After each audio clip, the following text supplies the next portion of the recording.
Now here's a bike that's not what it seems. It's a 1984 Super Glide, but it's got the shovel motor in it. The interesting thing about this bike is it's actually an Evolution era frame. The bike was built like this by Harley Davidson. They were right on the turnover and the cusp of moving into the Evolution engine, but a few of these bikes managed to make it into dealers. This one was sold new by Harley City. Dave Reedy still remembers this bike and is often in contact with the owner. The owner's the original owner too, by the way. They are a pretty rare bike, very unusual, very few of them around, hence the interest from Dave Reedy. The bike itself has done a lot of miles. It's been ridden hard and it's been ridden everywhere. It's just had the basic maintenance on it over the years. You could still fire it up and take it to Darwin if you wanted to tomorrow. Pretty reliable little bike, but certainly an unusual bike. You don't see a lot of them around. It has got some modifications to it. I believe he's fitted a wide glide front end, which he says makes it handle much better.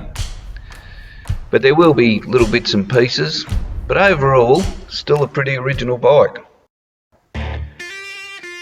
Now just for a change, how about a Turboposting? How could you not like that? A lot of fun there.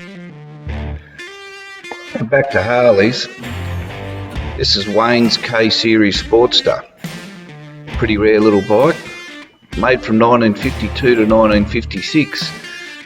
They look very minimalist.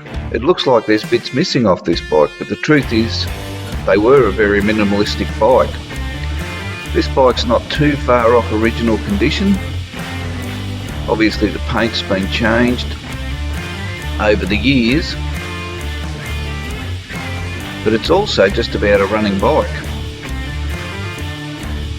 Wouldn't take too much to get this thing going. I don't know when the mural was added to the tank, but quite some time ago by the look of it. The old rusty oil cap.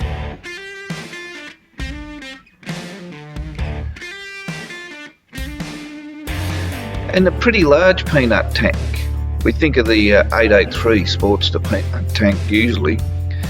Well, this is the original peanut tank, and it was a bigger tank.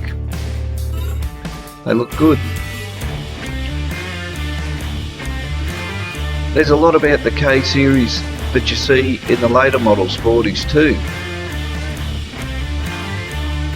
So there you go, Wayno's K series Sportster.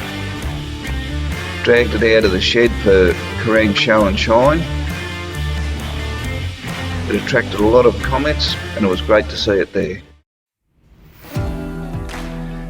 How about a rotary engine in a Dexter frame? Why wouldn't you if you had the engine and the frame available? Chuck them together. Gee, it sounded good. Well, not a Harley, but an American built or American based bike, Indian engine and a Norton frame. This is the Kerang tank, a bike built locally in the 1960s by a local apprentice. It's done a lot of miles over the years. It's proven to be a very reliable bike, ridden to the show on the day and ridden home. It gets out and about quite often. The thing about this bike is when you look at it closely, it looks like it's a factory built bike. There's nothing really that indicates that it's actually a special or a modified bike. Things seem to fit together so well. It was great to see this bike out, and we're going to invite him back because it's just such a terrific bike. Well worth seeing. Harley WLJ, very rare, not WLA and not WLC. WLA is the army model, WLC is the civilian model of a WLA. WLJ signifies that the bike was built for use in the Pacific. Not much known about them. It appears that they may have been manufactured under licence in Holland, and Holland at the time was basically the colonial empire. Their colonial empire included Indonesia. This bike did come from Indonesia. So perhaps that's the connection there. Very well presented bike, very, very original. Not too many mods on this, but it's often good to see original bikes because they give you some idea of what has changed on the modified bikes. You've got to do it because otherwise you'll go berserk.